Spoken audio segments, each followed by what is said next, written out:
साधी माणसं या मालिकेच्या आजच्या भागामध्ये आपण बघणार आहोत का इथे पंकज आहे ना, तो म्हणत असतो का मी इथे ना एक अनाउन्समेंट करणार आहे. त्यावरती सगळ्यांना खूप मोठं प्रश्नचिन्ह पडतं. पण निरुपमाला असं वाटतं की काही गुड न्यूज वगैरे आहे का. तेव्हा ती विचारते काय गं, गुड न्यूज वगैरे आहे का. तेव्हा देविका म्हणते का नाही नाही, तसं काही नाही आहे, तुम्ही विचार करताय तसं काही नाही आहे. असं म्हटल्यावरती सत्या म्हणतो का सांग ना मग काय आहे तुझी खुशखबर. असं म्हटल्यावरती पंकज म्हणतो का मी ना आता जे काही सगळे पैसे आहेत ना ते बाबा तुम्हाला देऊन टाकणार आहेत, कारण का तुमचे ते कष्टाचे आहेत आणि तुम्हाला ते गरज आहे. असं म्हणून आहे ना देविका पंकजला म्हणत असते की अरे कर ना. असं म्हटल्यावरती पंकज आहे तो ना ते चेकबुक घेतो आणि चेकबुकवर पप्पांचं सगळं चेक वगैरे भरून त्याच्यावरती अमाऊंट वगैरे टाकतो आणि बाबांना म्हणतो का हे ना तुमच्यासाठी आहे, मी तुमचे सगळे पैसे तुम्हाला परत करत आहे. त्यावरती सुधाकर म्हणतो का पण हे पैसे तुझ्या सासऱ्यांनी तुला दिले होते ना. त्यावरती पंकज म्हणतो का नाही, असू दे. असं म्हटल्यावर निरुपमा खुश होते, त्याचे ना नजर वगैरे काढण्याचा प्रयत्न करत असते. तेव्हा पंकज म्हणतो का माझं कर्तव्य आहे का मुलाने वडिलांचे सगळे काही केलं पाहिजे आणि म्हणूनच मला या पैशांची गरज नाही आहे. तुम्हाला तुमचे मी सगळे पैसे परत करत आहे, कारण का तशी मला गरजच आहे आणि तुम्ही माझे आईवडील आहात. त्यामुळे तुमच्यासाठी मी एवढंच करू शकतो आणि मला नाती इम्पॉर्टंट आहेत, पैसे नाही. असं सगळं फिल्मी डायलॉग आहे ना तो पंकज मारत असतो आणि पंकज म्हणत असतो का मला पैशाशी काही एवढं घेणं देणं नाही, मला माझे बाबा खुश पाहिजेत म्हणून ना मी रिटर्न करतो. आणि बिचारे आईवडिलांना ते हे सगळं खरंच वाटत असतं आणि ते रियाला सगळं काही माहीत असतं. पण सुधाकरला असं वाटत असतं की खरंच आपल्या मुलाने आपल्यासाठी हे दिलेलं आहे. त्यावरती सत्या मात्र सगळं माहिती असतं, त्यामुळे सत्या म्हणत असतो की चला आता पंकजनी एवढी मोठी गोष्ट केली आहे तर पंकजसाठी सगळ्यांनी टाळ्या वाजवा. असं म्हणून ना सगळ्यांना तो टाळ्या वाजवण्यासाठी सांगतो. तेव्हा पंकज मात्र म्हणत असतो की बाबा हे सगळे ना तुमचेच पैसे आहेत, तुमच्या म्हातारपणाची ही सोय आहे. असं म्हणून ना ते दोघंसुद्धा आईवडिलांना गोड गोड बोलून त्यांच्या जाळ्यामध्ये अडकवत असतात. हे मात्र सत्याला माहीत असतं की कसं पंकज आणि देविका आहे. तेव्हा ना इथे सत्या असतो तो म्हणत असतो की चला ह्या दोघांसाठी सुद्धा टाळ्या वाजवून घेऊया आणि मस्तपैकी 1 2 3 असं करून तो ना टाळ्या वाजवत असतो आणि त्यांना सांगत असतो की तुम्ही खूप चांगली आनंदाची बातमी दिली आहे आणि तुम्ही खूप चांगले आहात. असं म्हणून ना सत्या त्यांचे वरचेवर आहे ना स्तुती करत असतो आणि त्यांना चांगलं चांगलं म्हणत असतो. इथे देविका मात्र स्वतःचं क्रेडिट स्वतःला घेत असते, म्हणत असते की माझ्या पापांनी दिले खरे, पण आम्ही बोललो की हे आईवडिलांना द्यावे. आणि त्यांचं असं बोलणं ऐकल्यावर निरुपमाला आता खरंच वाटत असतं, तिला वाटत असतं की हे लोक खरंच बोलत आहेत. त्यावर ती देविका म्हणते की हो आई, मीच बोलली की देऊन टाका, कारण का बाबा आपल्याला महत्त्व आहेत ना. माझे बाबा काय आणि इथले बाबा काय, दोघी सारखेच आहेत ना. असं म्हटल्यावरती इथे सत्या पण म्हणू लागतो की वा वा, हिच्याबद्दल ना इथे देविकाबद्दल सुद्धा टाळ्या वाजवा. आणि असं म्हणून ना देविकाबद्दल पण टाळ्या वाजवण्यासाठी सत्या सगळ्यांना सांगतो की सगळ्यांनी टाळ्या वाजवा आणि जोरजोरामध्ये तिचं अभिनंदन करा. असं बोलल्यावर पंकज मात्र म्हणतो का हां हां आता बस झालं आणि तो त्याच्या वडिलांना म्हणत असतो का तुम्ही ना हे सगळं तुमच्याकडे ठेवा, तुम्हाला त्याची गरज आहे. असं बोलल्यावरती इथे सत्या येतो आणि सत्या म्हणतो का हे असं दोघांचं वागणूक बघून ह्यांना ना बेस्ट अभिनेता आणि अभिनेत्री म्हणून ॲवॉर्ड दिला पाहिजे, कारण का ह्यांनी कामच अशी केलेली आहेत आणि ह्यांच्या अशा गुणांची मी एक फिल्म तुम्हाला दाखवणार आहे. छोटीशी आहे पण नक्की बघा, आवर्जून बघा. असं म्हणून ना सत्या घरातल्यांना ह्यांच्याविषयी सगळं काही गोष्टी सांगण्याचा प्रयत्न करत असतो. तेव्हा जे सत्या काही बोलत असतो हे निरुपमाला, सुधाकरला आणि घरातल्या सगळ्यांना काहीच समजत नसतं. पण इथे तो काय बोलत आहे ते सगळं बघण्याशिवाय ह्यांच्याकडे काही पर्याय नसतो. त्यामुळे पंकजला ना सत्या म्हणतो की खाली तू बसून घे आणि ते सगळ्यांना स्थानापन्न वाहण्यासाठी सांगतो आणि त्याच्यानंतर सत्या आहे का तो जे टी व्हीवर त्यांची जी व्हिडिओ आहे ती दाखवण्याचा तो प्रयत्न करत असतो आणि ती व्हिडिओ चालू केल्यानंतर तर घरातल्या सगळ्यांनाच खूप मोठा आश्चर्याचा धक्का बसतो, कारण का त्या व्हिडिओमध्ये सगळा पोलीस स्टेशनमधला जो सीन असतो ना तो सगळा दिसत असतो की कसं सारिकाने पंकजला पैसे दिलेले आहेत आणि त्यानंतर पंकज किती खुश झाला होता आणि हे सगळे पैसे सुधाकरचेच आहेत हे सगळ्यांना माहीत असतं आणि तरी पण पंकज असा का करत आहे हे त्यांना कळतच नाही. आणि त्याच्यानंतर हे सगळं बघितल्यावर निरुपमा आणि सुधाकरला खूप मोठा आश्चर्याचा धक्का बसतो. पण इथे रवी आणि रियाला हे सगळं व्हिडिओ वगैरे कधी बघितलेली नसते, त्यामुळे त्यांनासुद्धा धक्का बसतो. आणि इथे देविका म्हणत असते की पैसे आपण त्यांना सांगायचंच नाही आहे. आपल्याला पैसे कधी सारिकाने दिले हे घरच्यांना कळूनच द्यायचं नाही आहे. आपल्या अकाउंटमध्ये किती पैसे आहेत हे त्यांना कसं काय कळणार आहे. तिचं जे हे पंकजला सांगणं असतं ते सुद्धा सत्या आणि मीराने त्यावेळेला रेकॉर्ड केलेलं असतं. त्यामुळे त्यांना समजलेलं असतं की हे लोक कसे आहेत. आणि हे घरच्यांसमोर आणल्यावरती मात्र देविका पूर्णपणे घाबरून जाते. देविकाला वाटतं आता सगळी आपली वाट लागली. आणि ते सगळं बघितल्यावरती पंकजला आणि देविकाला खूप मोठा आश्चर्याचा धक्का बसतो. ते दोघं तर उभेच राहतात आणि त्यांचं असं वागणूक बघून इथे सुधाकर आणि निरुपमा आजीसुद्धा उभी राहतात. आणि सुधाकर म्हणतो की तू असा वागशील असं कधीच वाटलं नव्हतं. आणि तू तर चुकीच्या वागण्याची आणि चुका करण्याची हद्दच पार केलेली आहेस.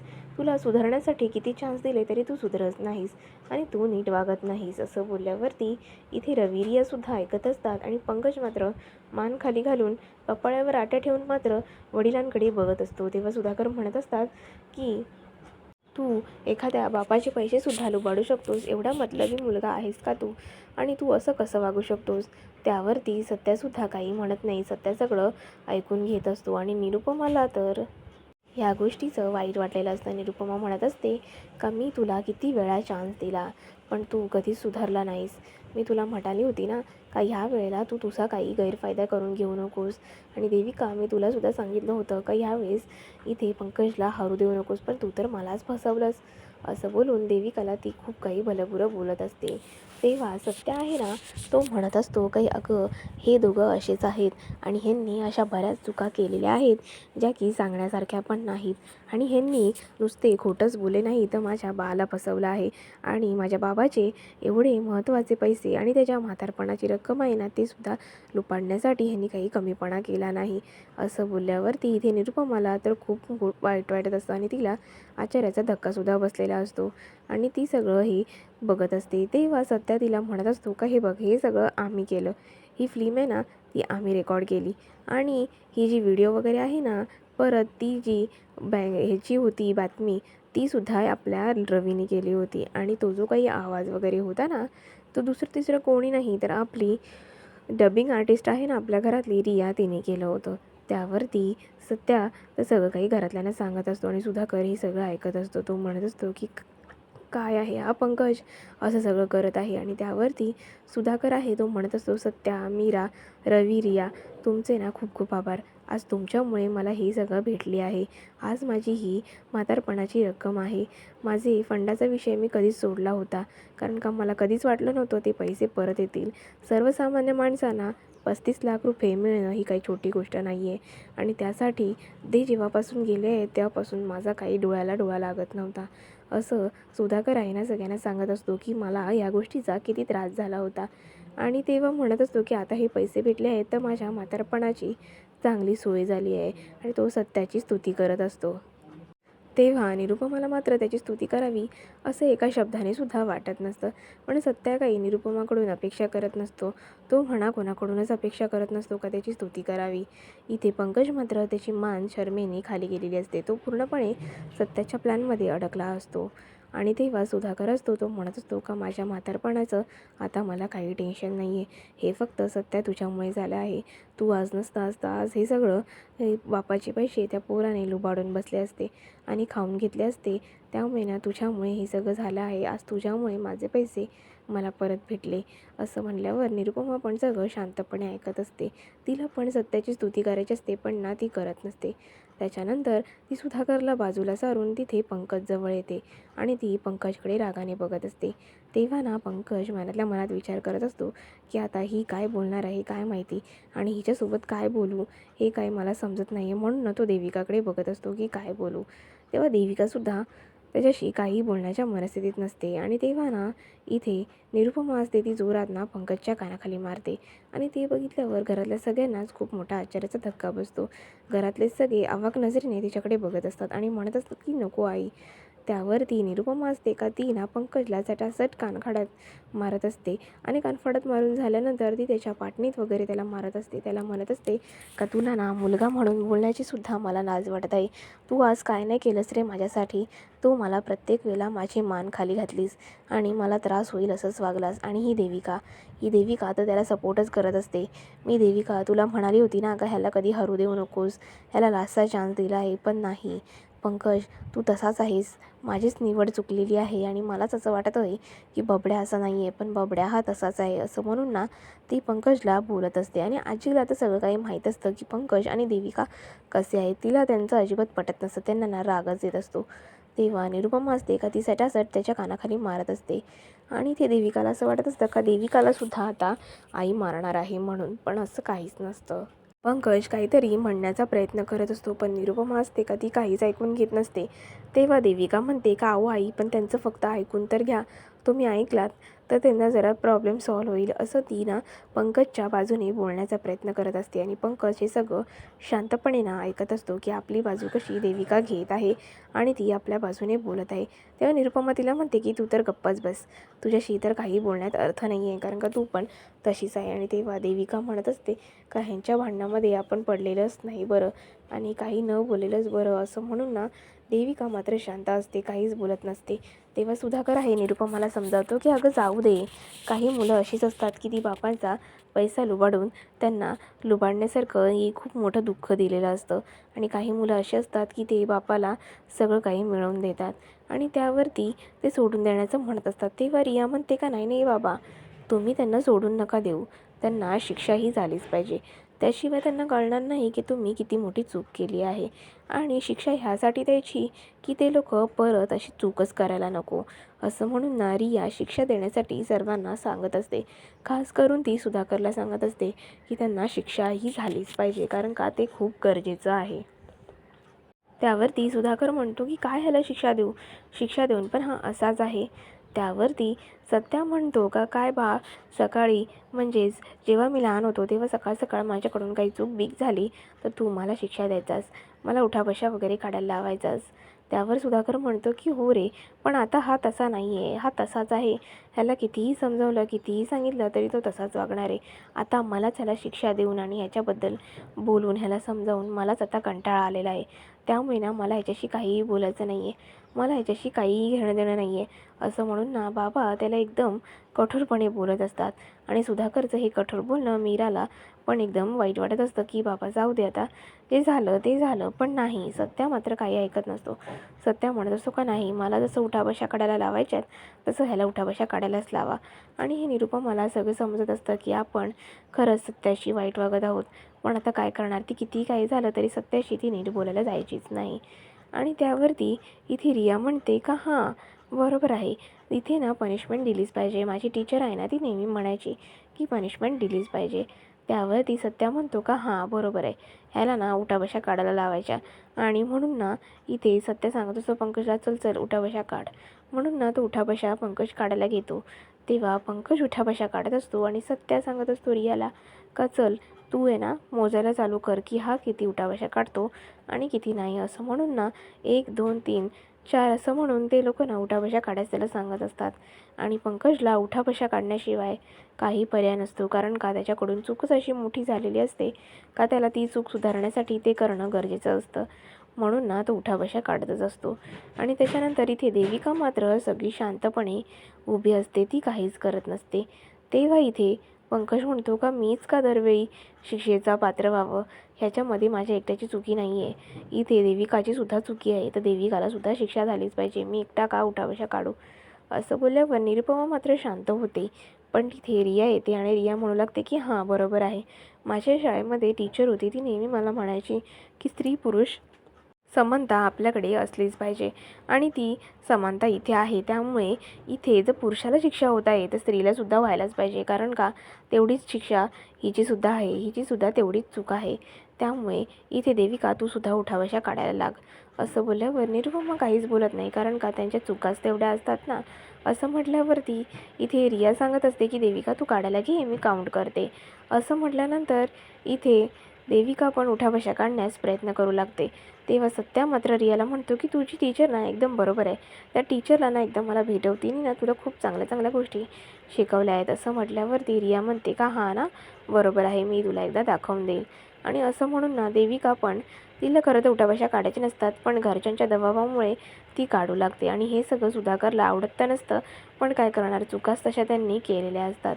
असं म्हणून रिया आहे ना ती त्याला सांगत असते, चला चला आता काढायला घ्या, मी काउंट करते. असं म्हणून आहे ना पंकज आणि देविका हे दोघंसुद्धा सोबत उठाबशा काढायला चालू करत असतात. ते पूर्ण काही उठाबशा काढत नसतात, ते फक्त अर्ध्यामध्येच उठाबशा काढत असतात. आणि अशा उठाबशा काढत असताना इथे देविकाला मध्येच आठवतं की मी का तर उठाबशा काढू. हा सारिकाचा जो काही प्रकार आहे तो तर माझं लग्न करून मी इथे यायच्या आधीच झालेला आहे ना, त्यामुळे मला काय समजणार आहे. मला यातलं काहीच माहीत नाही. मग मी ही शिक्षा भोगणार नाही आणि माझी याच्यामध्ये काही चुकी नाही. असं म्हणून ना देविका त्या ज्या गोष्टीतून ना पळ काढण्याचा प्रयत्न करत असते आणि ती म्हणत असते का मी हे सगळं काही करणार नाही, माझी काही चुकी नाही आहे. तिचं असं बोलणं ऐकल्यावर सत्या म्हणतो की बघ पंकज, इथे तुझ्या पापामध्ये तुझी बायको म्हणजे तुझी जीवनसाथीसुद्धा तुला साथ देत नाही, तर तुला ती आयुष्यामध्ये काय साथ देणार आहे. असं बोलल्यावर देविका तर त्याच्याकडे रागाने बघत असते आणि रियासुद्धा सगळं काही बघत असते. तेव्हा निरुपमा म्हणत असते की तू कशी आहेस गं, तुम्हा दोघांनासुद्धा ना काही नाही आहे अक्कल वगैरे, तुम्ही दोघेसुद्धा ना वेगळे आहात आणि इथून ना निघून जा, मला तुमच्या दोघांचं ना थोबाड बघायचं नाही आहे. असं म्हणून ना इथे देविकाला आणि पंकजला निरुपमाला तिथून हाकलून लावते. आणि त्याच्यानंतर सत्या म्हणत असतो का हे बघा बा, तुम्हाला ना काही टेन्शन घ्यायची गरज नाही आहे, हा तुमचा मुलगा आहे ना, तो सगळं काही करेल. त्यावरती इथे निरुपमासुद्धा खुश झाली असते, कारण का आपल्या नवऱ्याचे पैसे असे हरवल्यामुळे तिलासुद्धा वाईट वाटत असतं. त्यावर सत्या म्हणत असतो का काही टेन्शन घ्यायची गरज नाही आहे, हा लेक आहे ना, हा सगळं करेल. त्यावरती सुधाकर म्हणतो का हां, आज तुझ्यामुळे माझे हे सगळे पैसे भेटले आहेत, तू होतास ना म्हणून, नाहीतर त्या मुलाने सगळे पैसे माझे खाऊन टाकले असते. आणि त्यावरती तो म्हणत असतो का तू ना माझी म्हातारपणाची काठी आहेस आणि तू माझ्यासाठी एवढं सगळं केलंस, तू प्रत्येक वेळेला माझ्यासाठी काही ना काही करत असतोस आणि मला ना माझे पैसे मिळवून दिलेस. असं बोलून तो सत्याची स्तुती करत असतो. इथे निरुपमाला पण कळत असतं का सत्यामुळेच आज आपले पैसे भेटले आहेत, पण तिला त्याची स्तुती करायची नसते, त्याच्याबद्दल चार शब्द गोडीचे हे बोलायचे नसतात.